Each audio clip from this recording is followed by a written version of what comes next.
तो सरकार के किसी भी योजना को कोई ऐप से अटेंडेंस बने या जिस प्रकार से अटेंडेंस बने, तो इसको क्रियान्वित भी आप ही कर रहे हैं और आपत्ति भी आप ही कर रहे हैं। तो यह कैसे होगा? यह विरोध और समर्थन दोनों तो नहीं चल सकता है। तो होता क्या है कि हम विरोध करें तो हम अकेला विरोध करने के लिए बच जाते हैं और आप लोग जो है पीछे चले जाएंगे, तो कैसे चलेगा? तो अभी स्पष्ट है कि 3 महीने तक ट्रायल है, इसमें कोई मैंडेटरी नहीं है कि हर व्यक्ति को करना ही है। इसके बावजूद आप उतावला बने हुए हैं करने के लिए, तो आप खुद ही उतावला हैं, आप दोष नेता को देते हैं। आज क्या हुआ? आज पूरे बिहार में मिस्टर मोगेम्बो के खिलाफ जो हमने आवाज उठाई, वह आवाज आज भी मैं उतनी ही बुलंदी के साथ में रख रहा हूं और लड़ रहा हूं। हम लोगों को कुछ सफलता भी मिली है, आगे और भी सफलता मिलेगी। लेकिन क्या स्थिति बनी? स्थिति तो यही बनी कि लड़ाई लड़ने वाला अकेला बच गया।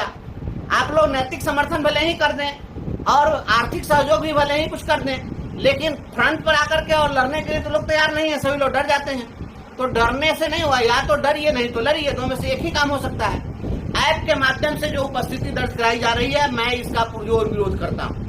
हमने देखा है कुछ साथियों के द्वारा मुझे कुछ सूचनाएं दी गई है, जिसमें यह बताया गया कि ऐप के माध्यम से उपस्थिति दर्ज करने को लेकर इसके विरोध में कुछ कर्मचारियों के द्वारा और कर्मचारी संघों के द्वारा लखनऊ हाईकोर्ट में रिट दायर किया गया था, और लखनऊ हाईकोर्ट ने ऐप के माध्यम से उपस्थिति दर्ज करने के व्यवस्था पर टिप्पणी की और उसको संभवतः निरस्त कर दिया। अभी चूंकि हमारे पास जजमेंट की कॉपी नहीं है, लेकिन लोगों ने बताया कि इस प्रकार से हाईकोर्ट ने भी इस पर आपत्ति दर्ज की है। मैं कोशिश कर रहा हूं कि वो लखनऊ हाईकोर्ट का जजमेंट हमें मिल जाए, तो फिर हम आगे उस पर कुछ बेहतर सोच सकेंगे कि क्या करना चाहिए। यह ई शिक्षा कोष ऐप या इस प्रकार से दूसरे ऐप के माध्यम से शिक्षकों और बच्चों की उपस्थिति दर्ज करने का जो प्रयोग है, यह बिहार में पहला प्रयोग नहीं है, बल्कि इसके पहले भी यह प्रयोग अन्य राज्यों में भी हुआ है। मैं आपको बताता हूं कि राजस्थान में भी ऐसा प्रयोग हुआ, बच्चों की हाजिरी बनाने के लिए और शिक्षकों की हाजिरी बनाने के लिए, लेकिन वहां पर यह ऐप सक्सेसफुल नहीं हुआ। आपको मैं बता देता हूं कि मध्य प्रदेश में भी ऐसा प्रयोग हुआ, वहां भी यह प्रयोग विफल रहा। और ऐप के माध्यम से यदि शिक्षकों की उपस्थिति दर्ज कराई जा रही है, तो मैं चाहता हूं कि ऐप के माध्यम से सारे सिस्टम के तमाम लोगों की उपस्थिति दर्ज कराई जाए। केवल और केवल शिक्षक ही क्यों, सब चीज का जिम्मेवार केवल शिक्षक ही है। सबसे बड़ा चोर शिक्षक ही है, सबसे बड़ा भ्रष्ट शिक्षक ही है, सबसे बड़ा चरित्रहीन शिक्षक ही है, सबसे बड़ा गड़बड़ शिक्षक ही है, और सारे के सारे लोग कर्तव्यनिष्ठ हैं। घोषित कर दीजिए। क्या डीएम साहब के कार्यालय में जो कर्मचारी है, जहां डीएम साहब बैठते हैं, उनके नीचे बैठने वाले लोग क्या टाइम से आ जा रहे हैं? अभी हाल ही में मैं देखा 2 दिन पहले, कहाँ का मामला था? पटना के डीएम साहब, जहां राजधानी है, 54 लोगों का अटेंडेंस काटा गया। जहां 54 लोगों का अटेंडेंस काट दिया गया एक साथ, कोई हाय तौबा नहीं मचा। लेकिन शिक्षकों के लिए हाय तौबा। मीडिया की भी स्थिति वही है। मीडिया में क्या है? शिक्षक के खिलाफ न्यूज चलाना है। सुप्रीम कोर्ट ने जो नहीं कहा वो भी मीडिया में खबर चल गई। हम अपने मीडिया को मजबूत करने के लिए तैयार नहीं है। हम अपना तंत्र जो चलाना चाहते हैं वो हम शिक्षक कोऑपरेट नहीं कर रहे हैं। आप अपना मीडिया डेवलप नहीं कीजिएगा, दूसरे पर आप आश्रित होइएगा, दूसरा आपके खिलाफ चैनल चलाने में लगा हुआ है। तो इस तरीके से नहीं होगा। ई शिक्षा कोष ऐप से अभी न उसका वास्तविक लोकेशन मिल पा रहा है सही तरीके से, और न ही उसमें बहुत सारे फीचर हैं। आप सुने कि छुट्टी की समस्या, छुट्टी की जो समस्या है, हमारे अपर मुख्य सचिव एसीएस साहब आदरणीय सिद्धार्थ सर, हम इस वीडियो के माध्यम से हम आप तक यह बात पहुंचाना चाहते हैं, शिक्षकों का दुख दर्द पहुंचाना चाहते हैं, उनकी समस्या पहुंचाना चाहते हैं। कोई मीडिया चैनल नहीं पहुंचाएगा। हम यह बात बताना चाहते हैं कि छुट्टी की जो समस्या, आपके ऐप में छुट्टी का तो कोई प्रोविजन नहीं बना है, उसका कोई आपके पास ड्रॉप डाउन मेनू नहीं बना हुआ है। और छुट्टी का भी जब बना दीजिएगा तो यहाँ तो इतने वेराइटी की छुट्टी है, तो उतने वेराइटी का भी तो आपको बनाना पड़ेगा। और छुट्टी तो आंशिक छुट्टी भी होती है, हाफ सीएल भी होता है, उसका भी प्रोविजन आपको बनाना होगा। कोई हादसा हो जाएगा, कोई विषम परिस्थिति हो जाएगी तो उसका क्या होगा?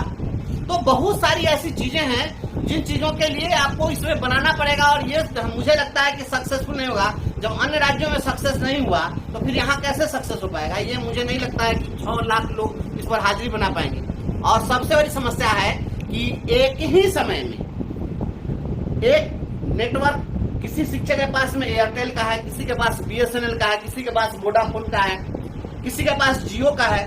तो एक ही स्कूल में 4 प्रकार के सिम लेकर के शिक्षक रखे हुए हैं। तो किसी का नेटवर्क काम करता है, किसी का नेटवर्क भाग जाता है। तो इसका काम करेगा तो अब कहिएगा कि वो उपस्थित था, जिसका काम नहीं किया कहिएगा कि वो उपस्थित नहीं था।